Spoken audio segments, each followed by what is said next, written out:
الرحمن الرحيم قال الله تبارك وتعالى اليوم أكملت لكم دينكم وأتممت عليكم نعمتي ورضيت لكم الإسلام دينا وقال النبي صلى الله عليه وسلم أنا حظكم من الأنبياء وأنتم حظي من الأمم وقال في مقام آخر أنا آخر الأنبياء وأنتم آخر الأمم او کما قال علیہ الصلوۃ والسلام۔ میرے بعد الاحترام معزز طلباء اکرام، آج آپ کے اس علاقہ سروزئی میں آپ کے اسکول کے اندر آپ کے اساتذہ کی خصوصی توجہ اور شفقت سے آپ حضرات کے ساتھ مل بیٹھنے کا اور عقیدے کے حوالے سے گفتگو کرنے کا اللہ تعالیٰ نے موقع نصیب فرمایا ہے۔ میرے عزیز طلباء، آپ بحیثیت مجموعی اس امت کا وہ سرمایہ ہے جس کے بارے میں ہم یہ کہہ سکتے ہیں کہ جہاں پر دیوانوں کی ضرورت پڑتی ہے، جہاں پر رسول اللہ صلی اللہ علیہ وسلم کی عزت اور ناموس کے لیے اپنی جان دے کر قیمت طے کرنے والوں کا یا منزل طے کرنے والوں کا معاملہ آتا ہے، وہاں پہ ہمارے اسکول و کالج کے طلباء سب سے نہ صرف آگے نکل جاتے ہیں بلکہ مستقل الگ سے ایک تاریخ مرتب کر دیتے ہیں۔ ہمارے بر صغیر پاک و ہند میں آپ نے سنا ہوگا، پاکستان میں خصوصی طور پر جب فتنہ قادیانیت کے خلاف ایک تحریک چل رہی تھی، اس تحریک میں ہمارے طلباء کرام جو کہ ملتان کے اندر نشتر میڈیکل کالج کے طلباء تھے، وہ وہاں سے کسی پروگرام کے لیے پشاور کی طرف آ رہے تھے اور ٹرین جب گزرتے ہوئے چناب نگر قادیانیوں کے گھر سے گزری تو انہوں نے کہا یہ اسکول و کالج کے سیدھے سادے سے لڑکے ہیں، سیدھے سادے سے ہیں، ان کو دین کی تعلیم تو اتنی ہوتی نہیں، یہ اسکول میں ABC پڑھنے والے ہیں، ان کو ہم قادیانی بنا لیتے ہیں یا مرزا غلام محمد قادیانی کے بارے میں ان کو معلومات دیتے ہیں، چلو پورے گمراہ نہ ہوئے تو کچھ نہ کچھ اپنے دین کے بارے میں شک میں تو پڑ جائیں گے۔ اس بنیاد پر جب ٹرین میں لٹریچر تقسیم کرنا شروع کیا تو مسلمان جیسا کیسا بھی ہو، دین سے جڑا ہو، مسجد سے جڑا ہوا ہو یا نہ جڑا ہوا ہو، لیکن اپنے نبی سے جڑا ہوا ضرور ہوتا ہے۔ اب ان بچوں نے جب دیکھا کہ ہمیں ہمارے نبی سے توڑنے کی سازش کر رہے ہیں، ان بچوں نے ختم نبوت کے نعرے لگانے شروع کر دیے اور مرزا غلام محمد قادیانی کے بارے میں بہت زبردست قسم کی سخت زبان استعمال کی۔ قادیانی کو بڑی تکلیف ہوئی، یہ آئے، انہوں نے پشاور سے پھر اپنی سیر سپاٹے کے بعد جب واپس جا رہے تھے تو قادیانی جاسوسوں نے رستے میں اطلاع دی کہ فلاں ٹرین کی فلاں نمبر بوگی کے اندر ڈبے میں جس اسکول و کالج کے نشتر میڈیکل کالج کے طلباء موجود ہیں۔ اب قادیانی نے رستے میں ٹرین کو روک لیا، لالیاں سے اطلاع ملی، آگے چناب نگر اسٹیشن پہ روکا، ان طلباء کو 2000 کے قریب قادیانی گنڈوں نے مارنا شروع کر دیا۔ ہم مذہبی طبقہ علمی طور پہ کام کر رہے تھے پہلے سے، لیکن قادیانیوں کو جو کافر قرار دیا گیا اور ان کی آئینی حیثیت کو واضح کیا گیا، اس میں بنیادی خون، بنیادی قربانی آپ لوگوں کی ہے، اسکول و کالج والوں کی ہے۔ جب ان کو پکڑ کر بہت زیادہ مارا گیا کہ اب لگاؤ ختم نبوت کا نعرہ، وہ پھر بھی لگاتے رہے، حتیٰ کہ طلباء کے سر پھٹ گئے، ان کے جسم کی ہڈیاں توڑ دی گئیں، کچھ شہید بھی ہوئے، کچھ زخمی ہوئے، اور اس طرح کر کے پھر یہ تحریک جوالا مکھی بن گئی، پورے ملک کے طول و عرض میں پھیل گئی۔ اور جب آپ کے ان بھائیوں نے، جن کے آپ وارث ہیں، جن کے آپ نائبین ہیں، ان بھائیوں نے اپنی جان پر کھیل کر رسول اللہ کی ختم نبوت کے لیے اپنے آپ کو قربان کیا، پھر اسی ملک کے اندر یہ 73 کا واقعہ تھا اور پھر پارلیمنٹ میں مقدمہ گیا۔ پارلیمنٹ میں مقدمہ جانے کے بعد 1974 میں اس فتنے کو کافر قرار دیا گیا کہ یہ دائرہ اسلام سے خارج ہیں۔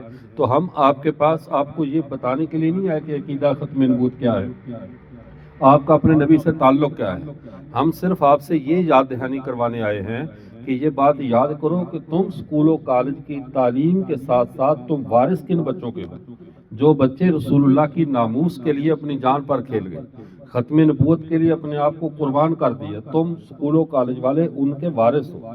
تمہاری اسی قربانی کا نتیجہ ہے کہ آج پورے ملک میں ختم نبوت کی آواز لگ رہی ہے. آپ صلی اللہ علیہ وسلم کی ختم نبوت کی خاطر جو دنیا میں محنت ہو رہی ہے، تو سب کا ثواب آپ کے ان ساتھیوں کو جا رہا ہے جو اسکول و کالج کے تھے اور اپنی جانوں پہ کھیل کے ختم نبوت کا کام کرتے رہے. عقیدہ ختم نبوت کیا ہے کہ ہمیں اب کسی نئے نبی کی ضرورت نہیں ہے. جب نہیں ہے ہمیں، تو اب کوئی زبردستی ہم پہ مسلط تھوڑی کر سکتا ہے. پوری دنیا کے ایک قانون ہے جس کو ڈگنیٹی آف مین کہا جاتا ہے، یا فریڈم، یعنی فریڈم آف سپیچ کہہ لیجیے، یا اس کو فریڈم ورک کہہ لیجیے، ہر بولنے کی آزادی، کام کی آزادی. جب دنیا کے ہر ملک میں یہ قانون ہے تو ہمیں اب کوئی آ کر یرغمال بنائے؟ ہمیں تو ہمارے نبی نے آزاد کر دی ہے. تم اب کسی نئی نبوت کے نام پر تمہیں کوئی خدا کے نام پہ اغوا نہیں کر سکتا. میرے نبی کریم صلی اللہ علیہ وسلم جب کہہ دیا انا آخر الانبیاء وانتم آخر الامم، میں نبیوں میں آخری ہوں، تم امتوں میں آخری ہو. تم مدرسے میں ہو یا سکول میں، اس سے فرق نہیں پڑتا. تم ڈاکٹر ہو یا شیخ الحدیث، تم کسی سکول کے اندر ٹیچر اور پروفیسر ہو یا کسی مسجد کے اندر امام ہو، یہ بات بالکل کوئی اہمیت نہیں رکھتی. اہمیت یہ رکھتی ہے کہ تم محمد عربی صلی اللہ علیہ وسلم کے امتی ہو. جب بحثیت امتی میں اور آپ آزاد ہیں، اور اس آزادی کا ہمارے اوپر اتنا اثر ہے کہ ہم کسی نبی کے نام پہ کسی اور کی غلامی تو بہت دور کی بات ہے، ہم کسی اور نام سے بھی کسی کے ماتحت نہیں رہ سکتے. جیسا کہ حضرت سعد بن ابی وقاص رضی اللہ تعالیٰ عنہ جب وہ ایران کو فتح کیا، اور یہ روم اس کے اندر ایک جگہ ہے عراق کے اندر، اس کو مدائن کہتے ہیں، وہاں پر کسرا کا محل ہے. اس کے اندر جب اس نے بلایا، انہوں نے کہا اپنا ایلچی بھیجو، تو حضرت سعد خود گئے، جا کر انہوں نے بات کی. اس نے آگے سے کہا تم کیوں آئے ہو عرب لوگ؟ تمہیں کھانا چاہیے ہم دے دیتے ہیں، تمہیں کچھ اور راشن چاہیے، تمہیں کپڑے چاہیے، تمہیں کچھ جانور چاہیے، ہم سے لے لو. لیکن یہ تم کیا کر رہے ہو کہ تم فوجیں لے کر لڑنے کے لیے آ گئے ہو؟ تمہیں کیا چیز چاہیے؟ انہوں نے آگے سے جو حضرت سعد نے جواب دیا، اس جواب کو سمجھیے. انہوں نے فرمایا اللہ ابتعثنا لنخرج العباد من عبادت العباد الى عبادت رب العباد. ہم جو مسلمان ہیں، ہم بندوں کو بندوں کی غلامی سے نکال کر اللہ کی بندگی میں لانے کے لیے آئے ہیں. ومن جور الادیان الى عدل الاسلام، ہم دینوں کے جبر سے اسلام کے نظام عدل میں لاتے ہیں. ومن ضیق الدنیا الى سعتها، ہم زمین کی دنیا کی سختیوں سے لوگوں کو آسانیوں میں لے کر آتے ہیں. ہم مسلمان دنیا میں آزادی کے علمبردار ہیں. ہمیں اب کوئی آ کر غلام بنائے اور یرغمال بنائے اور کہے کہ نہیں فلاں نبی کی اب بات مانو، فلاں کی بات مانو. محمد صلی اللہ علیہ وسلم کی غلامی میں آنے کے بعد ہم پوری کائنات کے بادشاہ بن چکے ہیں. اب بادشاہوں کو غلام نہیں بنایا جا سکتا. اب آپ سکول و کالج میں پڑھنے والے ہیں، یہ مسئلہ ہمارے ساتھ نہیں اتنا پیش آتا جتنا 2 4 5 سال بعد آپ کے ساتھ پیش آنے والا ہے. وہ مسئلہ کیا پیش آئے گا؟ آپ نے تعلیم حاصل کی، آپ کو باہر کی آفریں، نوکریاں اور فلاں اور فلاں، اس کے لیے آپ کے ارد گرد بہت سارے چور اور لٹیرے آئیں گے، صرف آپ سے ایک قیمت وصول کریں گے. آپ سمجھو گے یہ فری کام ہو رہا ہے. فری نہیں ہے. دنیا میں سب سے مہنگی چیز وہ ہوتی ہے جو فری دی جا رہی ہوتی ہے. اس کے پیچھے کوئی نظریہ لیا جا رہا ہوتا ہے، کچھ چیز آپ کو بیچی جا رہی ہوتی ہے. آپ سے کہیں گے آپ اپنے شناختی کارڈ میں اور آپ اپنے سرکاری کاغذوں میں اپنے ساتھ احمدی لکھ دو، ہم آپ کو یورپ کا، جرمنی کا، فرانس کا ویزا دیتے ہیں، آپ ان ملکوں میں کام کرو، آپ کو کوئی ٹینشن نہیں ہے، آپ رہو محمد عربی کے امتی، ایمان لاؤ ختم نبوت پہ، لیکن صرف خفیہ طور پہ احمدی لکھو. اپنے آپ کو احمدیہ مسلم کمیونٹی اس طرح کا لکھ کر آپ باہر جا سکتے ہیں، ہم آپ کو ویزا دلائیں گے. تو ہمارے مسلمان اس معاملے میں سوچتے ہیں ویسے تو ویزا مل نہیں رہا، اور اس وقت ہمارا آئیڈیل یورپ بن چکا ہے، ہمارے رزق کا ہم نے قبلہ یورپ کو بنا لیا ہے، لہذا جانے کے لیے لکھ بھی دیا تو کیا حرج ہے. عزیز طلباء، آپ اسکول و کالج کے طالب علم ہیں، آپ کے سامنے یہ مسئلہ آج اپنے دلوں میں بٹھا لیں پورے اختیار کے ساتھ. جو شخص چاہے مذاق کے طور پر ہی صحیح، چاہے اس کا دل ایمان پر مطمئن ہی کیوں نہ ہو، اگر اپنے آپ کو کسی دوسری ملت کا فرد کہہ دے کہ میں عیسائی ہوں، وہ مسلمان کہہ دے میں عیسائی ہوں، وہ مسلمان کہہ دے میں قادیانی ہوں، وہ مسلمان کہہ دے میں ہندو یا سکھ ہوں، اور کہے میں نے بطور مذاق کے کہا، یا کہہ دے کہ میں نے سیریس کہا، یا کہے دھوکہ دینے کے لیے کہا، کسی بھی صورت میں کہہ دیا تو وہ بندہ کافر ہو جاتا ہے. محمد عربی صلی اللہ علیہ وسلم کا دین اتنا حساس ہے کہ بطور مذاق بھی، مجبوری میں بھی، کسی بھی صورت میں آپ نے اپنے آپ کو دوسری ملت کا فرد کہا تو اس ملت سے آپ کا خارجہ ہو جائے. اس لیے زندگی میں کبھی بھی دنیا کے مفاد کے لیے اپنی آخرت کا سودا نہ کر بیٹھنا. دنیا کے نفع کے لیے، کسی ملک کے ویزے کے لیے، کسی معاملے کے لیے آپ اپنی آخرت کو داؤ پہ نہ لگانا. دنیا میں ہر چیز چھوڑی جا سکتی ہے، دنیا کو چھوڑا جا سکتا ہے لیکن رسول اللہ صلی اللہ علیہ وسلم کا دامن نہیں چھوڑا جا سکتا. رسول اللہ صلی اللہ علیہ وسلم کے ساتھ ہم بے وفائی نہیں کر سکتے. یہ نہیں ہے کہ یہ گیٹ اپ، یہ داڑھی والے اور یہ ہمارے علماء اور یہ آپ کے اساتذہ، یہ انہی کی ذمہ داری ہے کہ رسول اللہ کی ناموس پر جو ہے وہ اپنی جان پر کھیل جائے. آپ سب رسول اللہ کی اولاد ہیں، آپ سب، ہم بھی رسول اللہ کی اولاد ہیں. جب نبی کریم صلی اللہ علیہ وسلم کی مائیں بیویاں ہماری کیا لگتی ہیں؟ مائیں لگتی ہیں. وازواجہ امہاتہم، نبی کی بیویاں ہماری مائیں ہیں. نبی خود ہمارے باپ ہیں. اقرا وہو اب لہم، محمد تمہارے باپ ہیں اور روحانی باپ ہیں ہمارے آپ صلی اللہ علیہ وسلم. اور آپ صلی اللہ علیہ وسلم نے ہمارا اتنا خیال کیا ہے، ہمیں اعلیٰ ترین مائیں دی، ہمارے لیے ایک روحانی باپ، دنیا میں ہمیں سنبھالا، آخرت میں ہمیں سنبھالیں گے. ساری رات اٹھ کر ہمارے لیے رو کر اللہ سے مانگتے رہیں. قیامت کی صبح تک پیدا ہونے والا مسلمان بچہ رسول اللہ کا روحانی بیٹا ہے، مسلمان بچی رسول اللہ کی روحانی بیٹی ہے. اس لیے کبھی بھی اپنے بابا صلی اللہ علیہ وسلم سے غداری کا سوچنا بھی نہیں. اگر آپ سے زیادہ گناہ گار ہو گئے، گناہ گاروں کے لیے تو شفاعت ہے، آپ صلی اللہ علیہ وسلم شفاعت فرما دیں گے.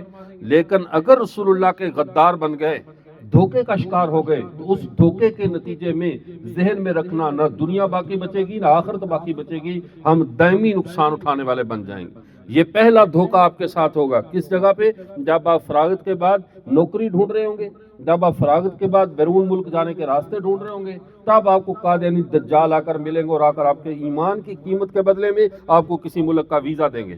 لیکن آپ یہ بات آج کی میری یاد رکھنا، دنیا ادھر سے ادھر ہو جائے، اپنے نبی کا دامن نہیں چھوڑنا. نہ مذاق میں، نہ سیریس، نہ کسی بھی درجے میں اپنے آپ کو کوئی اور مذہب کی طرف منسوب نہیں کرنا. دوسرا طریقہ واردات آپ پر کیا ہوگا؟ ہمیں اپنے پیغمبر کے آخری ہونے پہ کوئی شک و شبہ نہیں کہ ہے کوئی شک و شبہ. بولے ہمارے نبی اللہ کے آخری نبی ہے، ان کے بعد کوئی نیا نبی آنے والا. ہمارے پیغمبر آخری ہیں، کیونکہ انہوں نے خود کہہ دیا میں انا آخر الانبیاء، میں نبیوں کا آخری ہوں، تم آخر الامم، تم امتوں کے آخری امت ہو.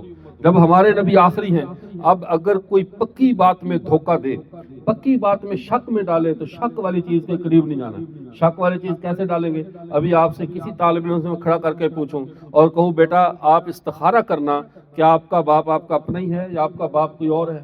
جب یہ کہا جائے گا تو بتاؤ اسے اچھا لگے گا یا برا لگے گا؟ کتنا برا لگے گا. کیونکہ جس طرح باپ کے بارے میں استخارہ نہیں کیا جاتا، جس طرح نمازوں کے بارے میں، فرائض کے بارے میں استخارہ نہیں کیا جاتا. قادیانیوں کا ایک سب سے بڑا دھوکہ جو ہمارے طلباء کو، اسکولوں کالج والوں کو خاص طور پہ دیتے ہیں، کہتے یار چھوڑو، تو مولویوں کی بات بھی نہ مانو، ہماری بات بھی نہ مانو، تم ایسا کرو استخارہ کر لو. استخارہ کر لینے میں کیا حرج ہے؟ اللہ سے مشورہ لے لو نا کہ سچا کون ہے جھوٹا کون ہے. مولوی بھی اپنی آیتیں سنائے جا رہے ہیں، حدیثیں سنائی جا رہے ہیں، ہم بھی سنائی جا رہے ہیں، اور آپ کو تو پتہ ہی نہیں چلے گا.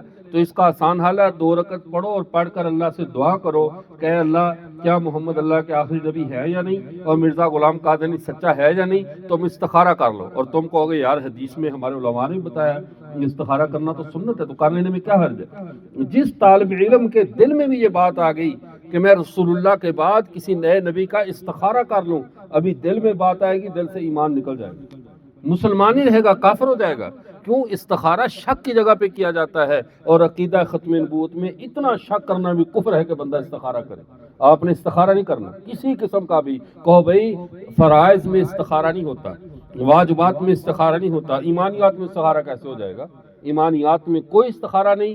کلیئر کٹ بات یہ ہے کہ محمد عربی صلی اللہ علیہ وسلم اللہ کے آخری نبی ہیں، ان کے بعد کوئی نبی نہیں آئے گا. بلکہ اسے کہو تو استخارے کی بات کرتا ہے، میں تو یہ کہتا ہوں، بلکہ وہی بات جو آپ کا ایک پٹھان تھا خان آف کلات، اس کے پاس قادیانی مبلغ گیا، جا کر اسے کہنے لگا کہ سردار آپ ایسا کر لو، ہماری بات تو سنو. قادری مرزا بشیر الدین محمود کا نمائندہ تھا. اس نے کہا یار میں پٹھان ہوں، وزادار آدمی ہوں، اگر آپ میرے گھر مہمان نہ آئے ہوتے تو آپ کا سر میں شہر کے چوک پہ لٹکا دیتا کہ تم میرے نبی کے دشمن بن کر آئے. لیکن چونکہ گھر میں آ گئے، اب ہماری قبائلی روایات ہیں، میں آپ کو کچھ نہیں کہتا، کھانا کھاؤ اور اپنا رستہ لو. اس نے پھر کہا یار میں کھانا کھا لیا، لیکن کیا اس کی بیٹری ختم ہو گئی؟ چلو خیر، آواز ویسے آ جائے گی آپ تک انشاءاللہ. آواز آ رہی ہے؟ جو آخر میں کھڑے وہ بتا دیں، آواز آ رہی ہے نا؟ ٹھیک. اس نے کہا کہ آپ مجھ سے ایسا کرو کہ ویسے ہی مجھ سے بات تو سن لو. 4-5 بار جب کہا بات سنو، تو اس خان آف کلات نے آگے سے بڑا عجیب جواب دیا. اس نے کہا تم مجھے کیا بتانا چاہتے ہو کہ میں دلائل سے دیکھوں مرزا قادیانی مسلمان ہے یا کافر ہے؟ میں دلائل سے دیکھوں تمہاری دعوت ٹھیک ہے یا غلط ہے؟ اگر مجھے ابھی آسمانوں سے آواز آئے اور جبرائیل بھی آ کر مجھ سے کہے کہ محمد کے بعد مرزا قادیانی نبی ہے، تو خان آف قلات نے کہا رب کعبہ کی قسم میں کہوں گا جبرائیل اور جو بھی آواز ہے یہ غلط ہے، یہ شیطان دھوکہ دے رہا ہے، میرے نبی کے بعد کوئی نبی نہیں ہو سکتا، چونکہ محمد کے بعد کسی کو نبی ماننا اللہ کو بھی جھٹلانا ہے، محمد کو بھی جھٹلانا ہے، اور میں یہ بات نہیں مان سکتا۔ یہ عقیدہ آپ اپنا رکھو، کوئی آسمان سے آوازیں دے، کوئی زمین سے ابھر کر کہے، ہواؤں میں چل کر دکھائے، تمہیں اس معاملے میں کوئی دھوکہ نہ دے سکے کہ تمہارے نبی کے بعد کوئی نبی ہو سکتا ہے۔ ہمارے پیغمبر حضرت محمد صلی اللہ علیہ وسلم اللہ کے سارے نبیوں میں آخری نبی ہیں، اور ہم اس معاملے میں خوش قسمت ہیں، ہم خوش قسمت ہیں کہ ہمارے نامہ اعمال میں سارے نبیوں پر ایمان موجود ہے۔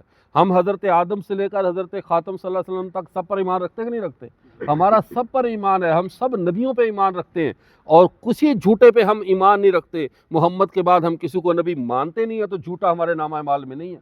ہمارے قیامت کے دن کامیابی کی دلیلوں میں سب سے بڑی اور اچھی دلیل یہ ہوگی کہ ہمارے نامہ اعمال میں سچے سارے موجود ہوں گے، جھوٹا ایک بھی نہیں ہوگا انشاءاللہ۔ ایسی ہے نا؟ تو یہ عقیدہ ختم نبوت کا ہمیں فائدہ ہے کہ ہمارے نامہ اعمال میں کوئی جھوٹا نبی نہیں ہوگا۔ اگلی بات میرے عزیز طلباء کرام، آپ کی زندگی کے اندر بہت تلخ موڑ آنے والے ہیں۔ آپ کے ساتھ دوستیوں اور یارانوں میں چونکہ مدارس کا ماحول متعین ہوتا ہے، مدارس میں ایک عقیدے کے لوگ، ایک نظریے کے لوگ ہوتے ہیں، ایک جیسا نصاب تعلیم ہوتا ہے، لیکن یہ چونکہ جو سرکاری یا غیر سرکاری جو نظام تعلیم ہے، ہر نظریے، ہر مکتبہ فکر، ہر سوچ کے لوگ یہاں پہ ہوتے ہیں، اور آپ ہی کے اندر دشمن بھی آ جاتے ہیں، کیونکہ سب سے خطرناک وہ بھیڑیا ہوتا ہے جو بھیڑوں کی شکل بنا کر بھیڑوں میں پھرتا ہے۔ ویسے بھیڑیے بھی آپ میں آئیں گے جو آپ کے ایمان کو اچکیں گے۔ آپ کے تو کو ایجوکیشن سسٹم نہیں ہے، لیکن سرگودا یونیورسٹی میں ہمارے ایک بہت زیادہ نظریاتی طالب علم کو، ہمارے دوست کو، ایک قادیانی لڑکی سے دوستی لگ گئی۔ جن لڑکیوں کے ساتھ دوستیاں لگانا تو اسکولوں، کالج، یونیورسٹیوں میں آگے جا کر بہت چیزیں عام ہیں، نارمل سمجھی جاتی ہیں، لیکن یہ نہیں دیکھا جاتا کہ اس کا عقیدہ کیا ہے۔ بس اس کا ظاہری حسن و جمال، اس کی طرف سے ملنے والے تحائف، اور اس کی خاندانی بیک گراؤنڈ کہ میرا ابا کینیڈا میں ہوتا ہے، چچا انگلینڈ میں ہوتے ہیں، بندہ خام کہتا ہے دوستی لگاؤ شاید باہر جانے کے، حالانکہ یہ ان کے پھندے ہیں، ان کے جال ہیں یہ عورتیں۔ اب ہوا کیا، اس لڑکے سے دوستی لگا لی، لڑکا پہلے بھی صاحب حیثیت تھا، کوئی کمزور نہیں تھا، اس صاحب حیثیت لڑکے سے دوستی لگائی، اور اس کو پتہ ہی نہیں چلا کس وقت قریب ہوتا وہ بہت زیادہ اس کے قریب ہو گیا۔ اس لڑکی نے کہا میرے ابو کی خواہش ہے کہ آپ کو امریکہ کے وزٹ پہ بھیجے میرے ساتھ، آپ چلو گے ساتھ؟ اس کو اور کیا چاہیے کہ امریکہ کے وزٹ پہ جانا ہو، ہمیں تو کوئی یہ کہہ دے تمہیں کرایہ دیتا ہوں لاہور دیکھ کر آئے ہو، تو وہ نہیں رکتا، بریک لگاتا، تو ایک بندے کو امریکہ کا وزٹ مل رہا وہ کیسے رکے گا؟ اس نے کہا ہم بالکل جائیں گے۔ اس نے کہا ابو پھر دعوت کر رہے ہیں، آپ کو گھر میں بلا رہے ہیں، ایک دفعہ ملنے کے لیے جانا ہوگا۔ لڑکے کا نام محمد احمد ساہنی تھا۔ اب وہ چلا گیا، جا کر اس کے گھر میں جو ربوے میں چناب نگر میں لے گئی، اس کو لے جا کر اس کے باپ نے کہا کہ بیٹا ہم احمدی مسلم ہیں، معاذ اللہ مسلم نہیں ہے، کافر ہیں، لوگوں کو دھوکہ دینے کا، ہم احمدی مسلم ہیں، ہمارے ساتھ مسلمان بڑا ظلم کر رہے ہیں، ہمیں کافر کہا ہوا، دیکھو ہم نماز پڑھتے ہیں، یہ گھر میں قرآن پڑھا ہے، ہم تو پڑھتے ہیں، تو آپ کیا قادیانی ہو جاؤ گے ہمارے پیچھے لگ کر ہماری بیٹی کی خاطر شادی کرنی ہے؟ تو وہ لڑکا تھوڑا سا ڈگمگا گیا کہ یار اگر یہ مسلم ہے تو قرآن بھی گھر میں پڑھا ہے، نماز بھی پڑھتے ہیں، تو اگر تھوڑا سا ہو جائے تو کیا حرج ہے؟ لیکن اس نے کہا نہیں جی نہیں، میں تو مسلمان ہوں، انہوں نے کہا چلو ٹھیک ہے ایسے ہی رہو، لیکن آپ کو میرا وعدہ ہے 3 کروڑ روپے بھی دوں، لیکن 3 کروڑ روپے دینے کے لیے صرف آپ کو ایک کام کرنا ہوگا۔ کون سا؟ یہ ہمارے گھر کی 30 سیڑھیاں ہیں، ان سیڑھیوں پر چڑھ کر چھت پر آ جاؤ، تو آ کر پیسے بھی لے لو، لڑکی بھی لے جاؤ، اور آپ کی شادی بھی اس سے کر دوں گا، اور آپ امریکہ بھی چلے جاؤ۔ حالانکہ 30 سیڑھیاں چڑھنا کوئی مشکل ہے؟ بولو بھائی، مشکل تو نہیں ہے، لیکن ایک ہی سیڑھی ایمان سے ضائع کرنے والی تھی۔ اس نے کہا نیچے دیکھ کر چڑھنا ہے۔ 30 سیڑھیوں میں ہر سیڑھی پہ پورا قرآن پاک کا ایک پارہ لکھا ہوا ہے کہ اس کے اوپر پاؤں رکھتے ہوئے آ جاؤ، تو آ کر وہاں پر آ کر جو ہے وہ سارا کچھ قبول کر لو۔ اس لڑکے کی جب نظر پڑی تو اس کا اندر کا ایمان جاگا۔ اس نے کہا میں اتنا بے ضمیر تو نہیں ہوا کہ قرآن پاک پہ پاؤں رکھ کر جاؤں۔ جب قرآن پاک کی بندہ جان بوجھ کر اہانت کرتے اوپر پاؤں رکھ دے گا تو بتاؤ اس کا ایمان باقی رہے گا؟ وہ لڑکے نے وہیں سے پیچھے ہٹا اور اس نے ان کو گالیاں دی اور وہاں سے واپس آ گیا، اور اس کا ایمان بچ گیا۔ اس لڑکے کو اللہ نے ہاتھ رکھ کر بچا لیا، ورنہ ڈوبنے والی کسر تو اس نے نہیں چھوڑی تھی۔ اس لیے میری آپ حضرات سے درخواست ہے، آپ یہاں سے نکلیں، اللہ آپ کو دنیا کے ہر فیلڈ میں کامیاب کرے، لیکن ایمان میں کبھی آپ نے ناکام نہیں ہونا۔ کوئی دنیا کی دعوت حسین و جمیل ہو، خوبصورتی والی ہو، مالیات والی ہو، آپ کے لیے بہت زیادہ حسین دنیا کا پیکج بھی ہو، لیکن یاد رکھنا گنبد خضرا سے بڑھ کر حسن کہیں بھی نہیں ہے۔ سب سے کامیاب اور خوبصورت انسان وہ ہے جسے قیامت کے دن رسول اللہ کہہ دے یہ میرا بیٹا ہے، جسے رسول اللہ نے کہہ دیا جو میرا ہے۔ ایسا نہ ہو آپ دنیا میں تو بہت ترقی کرتے کرتے اوپر تک چلے جاؤ، دنیا کی دولتیں آپ کے قدموں کے اندر بچھ جائیں، اور قیامت کے دن رسول اللہ نے دھتکار دیا، جاؤ تم نے میری دشمنوں کے ساتھ یاری لگائی تھی، تم نے میرے دشمن کے ساتھ دوستی رکھی تھی، اگر انہوں نے دھتکار دیا تو سارا حسن خاک میں مل جائے گا، ساری دنیا کی کامیابیاں مٹی میں مل جائیں گی۔ کامیابی چاہیے تو رسول اللہ کا دامن نہیں چھوڑنا۔ بات سمجھ میں آ گئی؟ اب آپ کو بھی زیادہ دیر دھوپ میں نہیں بٹھانا، ایک بات صرف اور ذہن میں رکھیے، ایک بات، حضرت سیدنا عیسیٰ علیہ السلام نے دوبارہ آنا ہے، وہ نئے نبی کے طور پر نہیں آ رہے، کسی نئے نبوی مشن پہ نہیں آ رہے۔ آپ یہ ذہن میں رکھو، اللہ نے اس امت کے ساتھ جو مدد کا وعدہ لیا تھا سارے نبیوں سے، اس کی ڈیوٹی ادا کرنے کے لیے حضرت عیسیٰ اس وقت آئیں گے جب دجال کا فتنہ آئے گا۔ دجال کے فتنے کے ساتھ لڑنے کی ہمیں طاقت نہیں دی گئی، ہم دنیا کی ہر طاقت سے لڑ سکتے ہیں، لیکن دجال کے بارے میں اللہ کے نبی نے فرما دیا تم میں اس سے لڑنے کی طاقت نہیں ہے۔ جب ہمیں دجال سے لڑنے کی طاقت ہے ہی نہیں تو ہماری مدد کے لیے اللہ عیسیٰ علیہ السلام پرانے نبی کو بھیجیں گے کہ نیا نبی آنا ختم نبوت کے خلاف ہے، اب پرانے نبی آئیں گے، آ کر وہ دجال کو قتل کریں گے۔ آ کر کیا کریں گے؟ دجال کو قتل کریں گے۔ عیسیٰ علیہ السلام کے آنے کا بس اتنا ہی کام ہے۔ قادیانی آپ کو دھوکہ دینے کے لیے پتہ کیا کہیں گے؟ دیکھو جی پاکستان کے حالات ٹھیک نہیں ہو رہے، عیسیٰ علیہ السلام نے آنا ہوتا تو تب نہ آ جاتے جب خان کو جیل میں ڈالا گیا، تب نہ آ جاتے جب فلاں معاملہ ہوا اور وہاں پہ لوگوں پہ شیلنگ ہوئی، مہنگائی اتنی زیادہ ہو گئی، سڑکیں ٹوٹ گئی، عیسیٰ علیہ السلام کیوں نہیں آئے؟ اور بھئی عیسیٰ علیہ السلام روڈ انسپیکٹر کے طور پر یا سڑکیں ٹھیک کروانے یا ملک کے وہ کیا کہتے ہیں اس کو ڈیموکریسی درست کرنے کے لیے نہیں آ رہے۔ عیسیٰ علیہ السلام آ رہے ہیں قتل دجال کے لیے، عیسیٰ علیہ السلام آ رہے ہیں کسر صلیب کو توڑنے کے لیے، عیسیٰ علیہ السلام آ رہے ہیں خنزیر کو قتل کرنے، یہودیوں کی سلطنت کو تباہ کرنے کے لیے۔ ان کی مہمات الگ ہیں، یہ مہمات نہیں ہیں جو میں اور آپ سوچتے ہیں۔ ہم کہتے ہیں، وہ ایک قادیانی مجھ سے کہنے لگا ابھی تک عیسیٰ علیہ السلام کیوں نہیں آئے؟ میں نے کہا عیسیٰ علیہ السلام نے آنا ہے دجال کے قتل کے لیے۔ عیسیٰ ہمارے ہیں، دجال تمہارا ہے، تم اپنا دجال لے، ہم اپنا عیسیٰ لے آئیں گے، تم اپنا دجال تو لاؤ پہلے۔ تو ایک ساتھی کہنے لگے وہ تو بیچارے اپنا دجال لائے ہوئے ہیں لیکن یہ مانتے نہیں ہیں۔ تو میں عرض یہ کر رہا ہوں کہ ہم نے عیسیٰ علیہ السلام کا ہمیں انتظار نہیں ہے، عیسیٰ علیہ السلام کا ہمیں انتظار ہے، کیوں نہیں ہے؟ کہ عیسیٰ نے تب خود ہی آ جانا ہے۔ اب سورج کا طلوع ہونے کا صبح کو کس کو انتظار ہوتا ہے؟ پتہ ہی ہے طلوع ہونا، انتظار کرو یا نہ کرو یہ ہو کر رہے گا۔ اسی طرح جب دجال آئے گا، عیسیٰ علیہ السلام کا آنا طے شدہ امر ہے، یقینی امر ہے، انہوں نے نازل ہوں گے دمشق کی جامع مسجد کے مینار پہ، عیسیٰ علیہ السلام نازل ہوں گے، آ کر دجال کو قتل کریں گے، عیسائیت کا غلبہ ختم ہو جائے گا، یہودیت کا غلبہ ختم ہو جائے گا، اور عیسیٰ علیہ السلام 40 سال کم و بیش دنیا میں زندہ رہ کر فوت ہوں گے، لیکن وہ نئے نبی نہیں ہیں۔ اس معاملے میں آپ نے دھوکہ نہیں کھانا۔ اور حضرت حسن کی اولاد میں سے حضرت حسن رضی اللہ تعالیٰ عنہ، تو ان کی اولاد میں سے حضرت مہدی علیہ الرضوان آئیں گے، اور وہ آئیں گے اور آ کر اسلامی حکومت کو قائم کریں گے، اہل بیت کی ایک عالمگیر سلطنت قائم ہوگی، اور یہ ہم سب کا متفقہ عقیدہ ہے حضرت مہدی کا پیدائش ہوگی اور وہ تشریف لائیں گے اور لا کر سلطنت کو قائم کریں گے۔ ان چیزوں کا تعلق ہماری ایمانیات کے ساتھ ہے، ان کے بارے میں آپ نے دھوکے کا شکار نہیں ہونا۔ تو یہ چند باتیں آپ کی خدمت میں اس لیے عرض کی کہ آپ کو اسکول و کالج کے طلباء کو زیادہ تر یا ختم نبوت میں دھوکہ دیں گے، یا حیات نزول عیسیٰ پہ دھوکہ دیں گے، یا حضرت مہدی کے بارے میں دھوکہ دیں گے۔ تو حضرت مہدی الگ ہیں، عیسیٰ علیہ السلام الگ ہیں۔ قادیانی دھوکہ دینے کے لیے کہتے ہیں مہدی اور عیسیٰ ایک ہی ہے، ایک ہی چیز نہیں ہے۔ مہدی حضرت حسن کی اہل بیت میں سے ہیں، اور عیسیٰ علیہ السلام مستقل بنو اسرائیل کے ایک نبی ہے جو تشریف لائیں گے۔ یہ عقیدے آپ کو یاد رہیں گے انشاءاللہ، بھولیں گے تو نہیں آپ حضرات۔ اور دوسری بات، ختم نبوت سے کبھی بھی غداری نہیں کرنی، یہ بات اپنے دل کی تختیوں پہ لکھ لو۔ ہمارے پیغمبر حضرت محمد صلی اللہ علیہ وسلم اللہ کے آخری نبی ہیں، ان کے بعد کوئی نیا نبی نہیں آئے گا۔ اللہ تعالی ہم سب کو صحیح عقیدوں کے ساتھ زندہ رکھے اور انہی عقیدوں پر موت نصیب فرمائے۔ وآخر دعوانا الحمدللہ رب العالمین۔ بسم اللہ الرحمن الرحیم۔ اللہم صلی علی سیدنا محمد النبی الامی وعلی آلہ وسلم تسلیما۔ جزا اللہ تعالی عنہ محمد ما هو اہلہ۔ ربنا ظلمنا انفسنا وان لم تغفر لنا وترحمنا لنکونن من الخاسرین۔ یا اللہ ہمارے اسکول کی انتظامیہ اور اساتذہ کو اور طلباء کو بہترین جزائے خیر عطا فرما۔ یا اللہ ہمارے ان طلباء کو دنیا اور آخرت کی عزتیں اور عظمتیں نصیب فرما۔ یا اللہ ہمارے ان طلباء کو زندگی کے ہر امتحان میں کامیاب فرما۔ یا اللہ دنیا اور آخرت کے امتحانوں میں کامیاب فرما۔ یا اللہ تعلیم سے فراغت کے بعد انہیں رزق حلال نصیب فرما۔ یا اللہ بے روزگاری سے ان کو محفوظ فرما، یا اللہ ہمارے اسکول اور اسکول کے پرنسپل اور تمام اساتذہ اکرام کو دنیا اور آخرت کی عزتیں، راحتیں اور نعمتیں نصیب فرما، اس اسکول کی تمام ضروریات کو غیب کے خزانوں سے پورا فرما۔ صلی اللہ تعالیٰ علیہ خیر خلقہ محمد و آلہ وصحبہ اجمعین برحمتہ۔